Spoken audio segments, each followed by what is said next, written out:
Our gospel writer Mark introduces us to a woman that Jesus met while he was traveling from one place to another.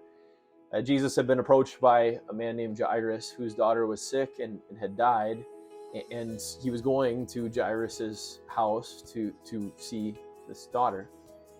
While he was on his way, a large crowd was following Jesus, and they were really pushing in on him. You might picture a celebrity being swarmed by paparazzi or something like that. That's kind of how it was for Jesus at this time.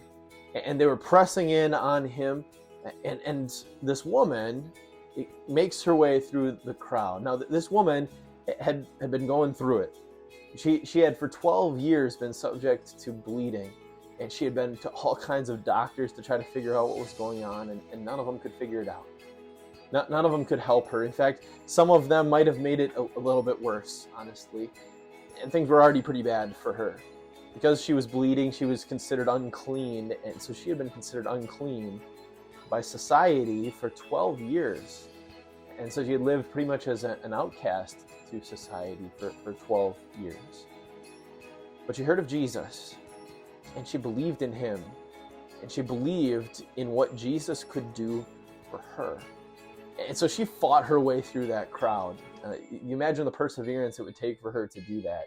She could have just kind of looked and said, wow, it looks really busy. I think I'm going to go. But she didn't. She fought through that crowd because she knew and trusted that if she could just touch Jesus' cloak, even if she just got that, she knew that she could be healed. That's how much trust she had in the power of Jesus. And that's exactly what happened. She made her way through the crowd. She reached and she touched Jesus, and she was healed. Now, Jesus maybe wouldn't have even known that had happened, but we're told in the text that Jesus felt power go out from him. Jesus is true God in the flesh, and he could feel at this moment that his divine power had gone out from him and had performed this miracle, but he didn't know who it was at the time, and so he asked, Who is it that touched me? The disciples think he's ridiculous. Everybody's touching you, Lord. They're all pressing in on you. But he knew who he was thinking of. And this woman, she knew what Jesus was looking for. And so she comes to Jesus. She falls on her knees and identifies herself as the woman that he had healed. And Jesus says to her, "Your faith has made you well."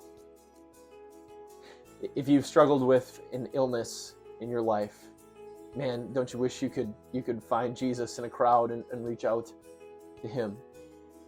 And we can trust that Jesus still cures people today. His hand is over all things, and he works through doctors and nurses to bring about cures and healings through medicine and natural means. And he even does supernatural things still today too. But he's given us no promise of that.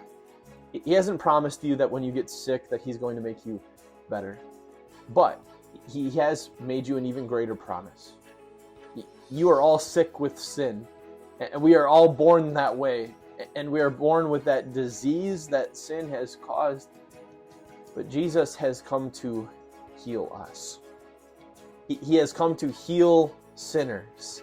He has come to take away their sins, to wash them, to make them clean and spotless in him. And that's exactly what he did. When he died on the cross for the sins of the whole world and was raised to life so that we could have life, he forgave us all of our sins. He healed us from the greatest sickness that has infected us. He has made us whole spiritually. And so Jesus might choose to heal you when you're sick.